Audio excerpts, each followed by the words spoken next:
El Ejecutivo envió por segunda ocasión el proyecto reformatorio para el Código Monetario y Financiero que pretende fortalecer la dolarización, pero por segunda vez el Consejo de Administración de la Legislatura ha decidido devolverlo, según ellos, por algunas inconsistencias e incluso por algunos vicios de constitucionalidad, pese a que, según han dicho los analistas, el Parlamento no tiene esa capacidad de ser un juez constitucional, es decir, analizar si es constitucional o no un proyecto de ley.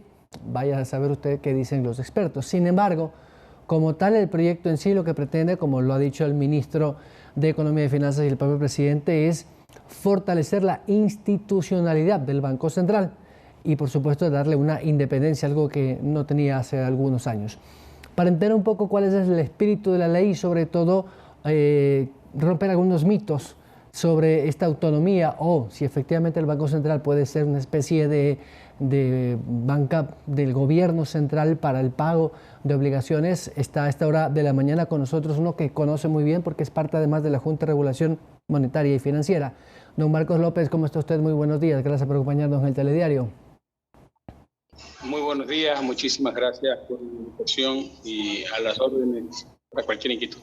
Don Marcos, bueno, lo primero es hacerle entender a la gente que el Banco Central, pese a que está dentro de la estructura financiera del gobierno, no necesariamente es una institución que está para facilitar dineros al gobierno. Digo esto porque hemos escuchado de algunos candidatos presidenciales que ya lo han dicho claramente y sin desparpajo alguno, que utilizarán los recursos para pagar no solamente a los GATS, a las obligaciones que tenga el gobierno el próximo que este sea, sino que además de ahí sacarán para entregar bonos, ha dicho uno de estos candidatos.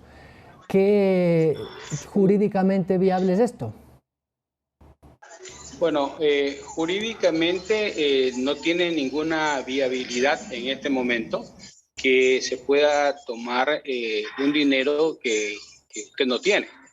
Es como que yo tenga en mi cuenta corriente $400 y le prometa a alguien regalarle $1.000 y a otro le prometa que le voy a pagar $1.200 en mi primera semana de gobierno. Entonces estoy prometiendo girar $2.200 de una cuenta en donde solo tengo 400. Por lo tanto, en este momento jurídicamente no es viable. Y no es viable porque existe una prohibición en la ley y nadie puede estar sobre la ley en la que dice que no le puede prestar dinero el Banco Central del Ecuador al Estado ni a la banca pública. Por lo tanto, la diferencia que existe. ¿Y por qué me refiero a 400? Me refiero a 400 porque más o menos son $400 millones lo que la cuenta única del Tesoro tiene en este momento en el Banco Central del Ecuador. Y eso es lo que podría girar. Con $400 millones, satisfacer $2.200 millones que se promete entregar en la primera semana de gobierno, al menos los $1.000 millones. Esos $1.000 por 1 millón de personas que se ha prometido entregar en la primera semana, no sé de dónde va a sacar la diferencia. Puede ser pues que el candidato tenga listo un crédito externo que le va a llegar para poder girar desde la cuenta única del Tesoro. Ahora, si le llega un crédito externo, ese crédito externo no se lo contrata para gasto corriente. Y si va a regalar dinero a alguien, eso es un gasto corriente. Entonces tampoco podría contratar un crédito externo para gasto corriente. Tiene que contratar un crédito externo para un proyecto específico, para una obra específica. Entonces no le veo la vía que contrate un crédito externo.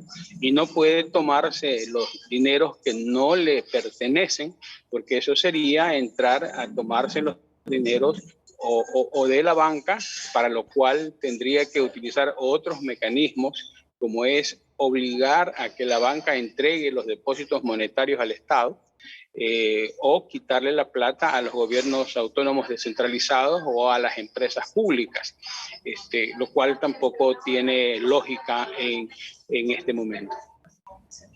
Don Marcos, es importantísimo que los televidentes que nos ven y quienes nos escuchan a través de Radio Pública FM en todo el país Sepan o recuerden cuál es el rol del Banco Central desde que se implantó la dolarización y dejó de ser lo que era antes el instituto emisor de la moneda nacional. Porque tal vez hay ahí una especie de confusión de cuál es el rol y el por qué ahora cada quien interpreta si el Banco Central no puede estar a disposición del gobierno de turno. Efectivamente, el rol del Banco Central en dolarización es muy distinto al rol que tiene un Banco Central cuando existe moneda. Cuando existe moneda, una de las funciones que tiene el Banco Central es emitir. Pero cuando estamos en dolarización, si queremos estar en dolarización, el Banco Central no puede emitir. Aunque durante el gobierno de Rafael Correa, durante sus 10 años, se emitieron ecuadólares por 7.000 millones, se emitieron ecuadólares, utilizando figuras contables simplemente para esa emisión. Y esos 7.000 millones se mezclaron y se confundieron con la masa de dólares verdaderos. Lo que hemos hecho desde el 2017, que está esa distorsión, es ir manejando ese déficit. Pero un banco central debe entender que los dineros que le depositan, primero, no es cualquier dinero. Nosotros depositamos en la banca $100, por ejemplo, porque me acreditaron el sueldo, porque me acreditaron la jubilación, por cualquier cosa. De esos $100, el Banco Central le quita al sistema financiero $5, porque dice el Banco Central es el banco más seguro.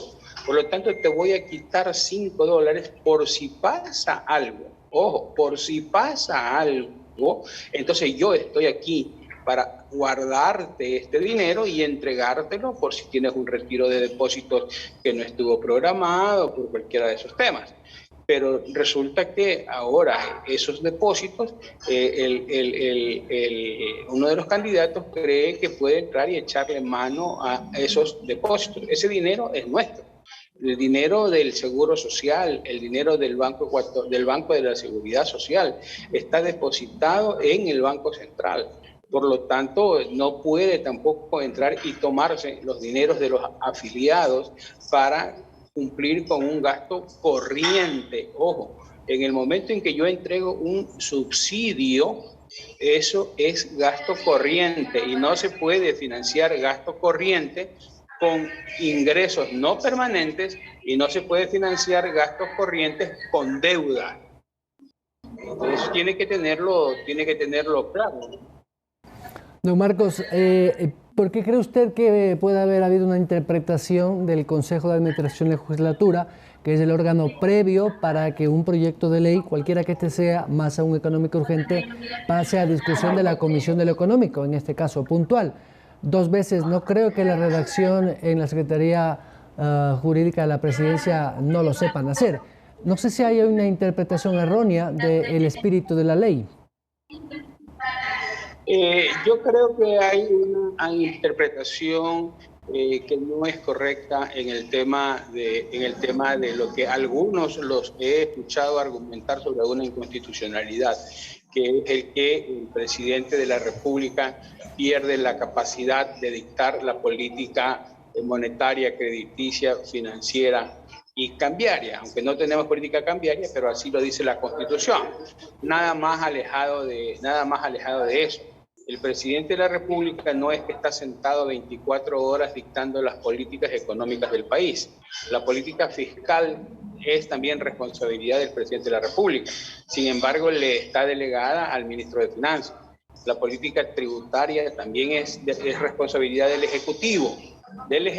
No dice del presidente de la República, sino del Ejecutivo. Y el Ejecutivo se lo ha delegado al SRI. O la política arancelaria también es responsabilidad del Ejecutivo, pero está delegada a la SENAE. El crédito público, el entregar crédito a través de la banca pública, esa es una política crediticia también potestativa del Ejecutivo y está delegada a toda la banca pública y sus respectivos directorios.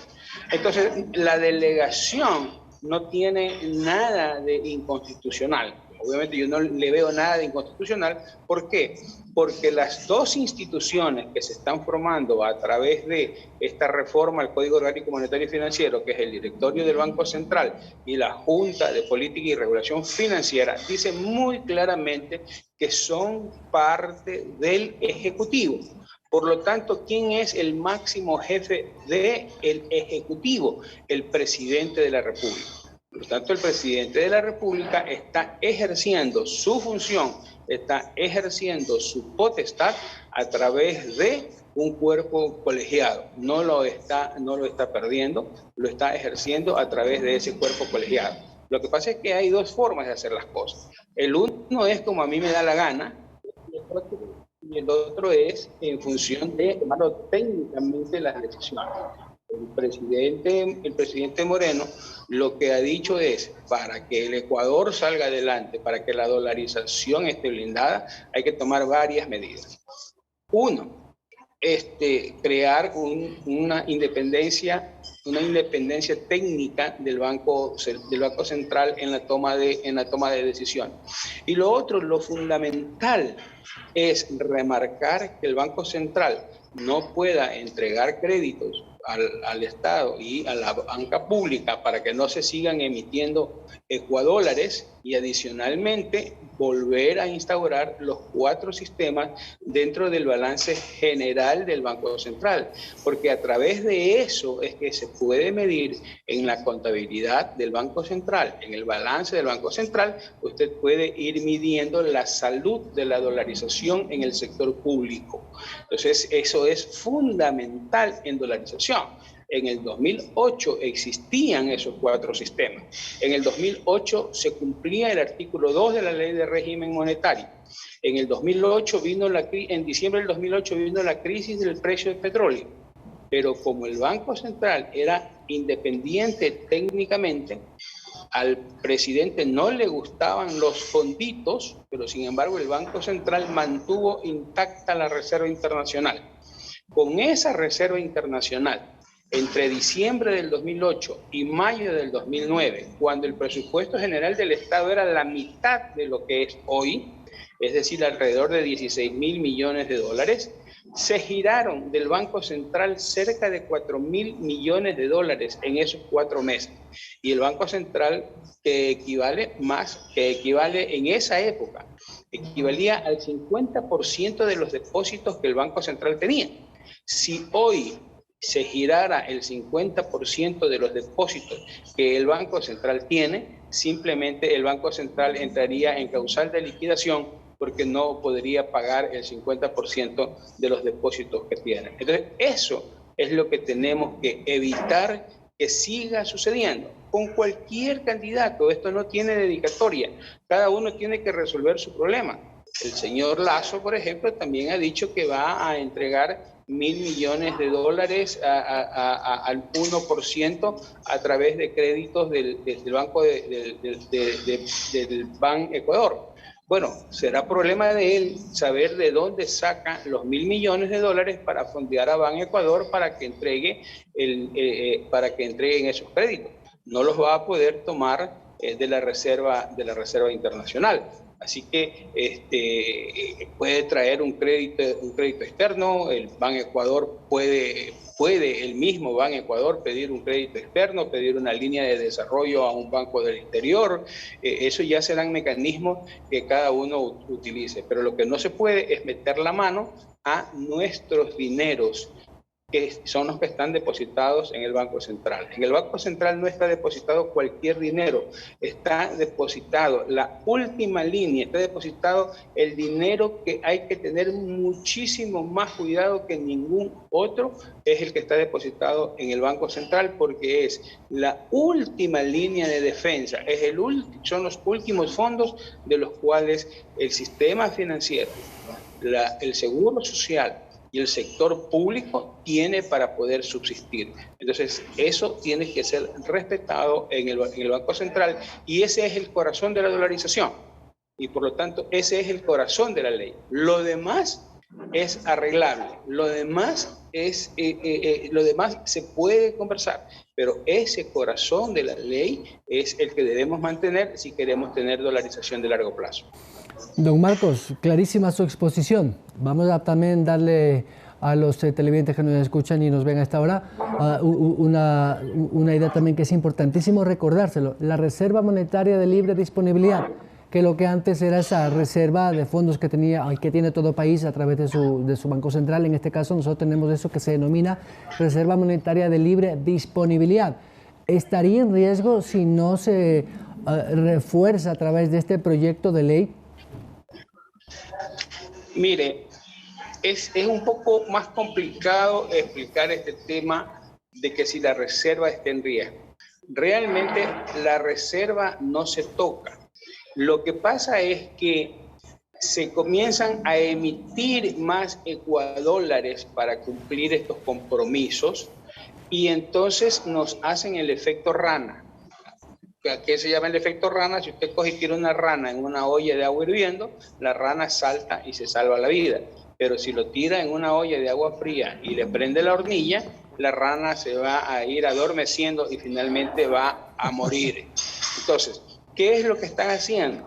Lo que están haciendo al no permitir que pase esta ley es ir luego a buscar una derogatoria de esta prohibición de que el Banco Central le preste al Estado para emitir ecuadólares. Entonces, cuando los ecuadólares tomen una cantidad mucho mayor de los 7.000 millones que ya tenemos en este momento, si suponemos que los 2.200 millones que está ofreciendo uno de los candidatos y que lo ha dicho, que lo va a tomar del Banco Central, no lo va a tomar del Banco Central, sino que va a hacer expansión de balance. Allí ya serían 2.200 millones más. Y si esa es la herramienta que va a usar, va a estar tan mezclado el tema en el país que no vamos a saber cuál es un dólar de verdad y cuál es un dólar que no tiene respaldo. ¿Por qué no lo vamos a saber? Porque hoy el mundo es tecnológico. Entonces nos van a entregar una tarjetita, nos van a entregar un mensaje de celular, va a haber una cuenta en algún lado. No sabemos si esa parte electrónica, cuál es de dólares de verdad y cuáles son ecuadólares. Y ahí es donde comienza el problema. Porque yo voy a comprar algo y alguien me dice, si me das los billetes de verdad, los dólares verdes, una gaseosa cuesta $1. Pero si me das esta tarjetita con la que estás pagando las cosas, no, con eso yo te voy a retirar $2. Y comienza a perder valor esos ecuadólares y comienza la generación de una alta inflación. Ese es el problema realmente. La Reserva Internacional, ¿cuándo se va a mover? Cuando todo ese dinero que usted reparte, cuando esos 1.200 millones de dólares que usted reparte, la gente vaya y compre papas, compre arroz, compre aceite. La papa, el arroz, el aceite tiene componentes importados. La papa se fertiliza con fertilizante importado, el arroz se fertiliza con fertilizante importado, el aceite se envasa en una botella que tiene componentes importados. Para todo eso hay que remover la tierra para sembrar la papa, para sembrar el arroz, y eso se hace con un tractor que es importado, y ese tractor se mueve con combustible y ese combustible es importado. Entonces, por más que usted se gastó en arroz, papas y aceite, el dinero, que son productos de marca nacional, tiene todos esos componentes importados. Entonces, cuando se necesiten esos componentes importados, es cuando el Banco Central va a tener que utilizar la reserva para pagar al exterior. Porque cuando va a pagar al exterior le van a decir, a ver, un ratito, esas tarjetitas acá no sirven. Esos mensajes en el celular acá no sirven. Aquí sirven los billetes de verdad. Por lo tanto, a mí me das billetes de verdad. Y ahí es donde se comienza a ir la reserva del Banco Central. Esto es un poco complicado de explicarlo así verbalmente. Gráficamente, obviamente, es mucho más sencillo. Pero en resumen, lo importante acá es que el permitir que se sigan emitiendo ecuadólares al infinito, lo que va a hacer es que hay muchísimos más ecuadólares que dólares de verdad. Y eso es una desdolarización de facto. Es una desdolarización al estilo Zimbabue, donde se emitieron los dólares de Zimbabue. Entonces, y ya vemos lo que le ha sucedido a Zimbabue. Entonces, no queremos ir hacia una historia de desdolarización. Don Marcos López, muchas gracias, un gusto. Muchas gracias a ustedes. Gracias al delegado del Ejecutivo ante la Junta Monetaria y Financiera a propósito de esta reforma al Código Monetario y Financiero para fortalecer la dolarización, que todavía no es conocida o por lo menos no es discutida por la Comisión de lo Económico de la Asamblea Nacional como manda el Ministerio de la Ley a propósito de la aprobación de cualquier reforma a una ley, en este caso una ley para la regulación del Banco Central. 7 de la mañana con 25 minutos. Vamos a hacer una pausa. Al regresar estará con nosotros Salvador Quispe. Él es asambleísta electo por Pachacútec y representante de la cúpula de ese movimiento político, sobre la situación que vive el candidato aún presidencial, Yacu Pérez.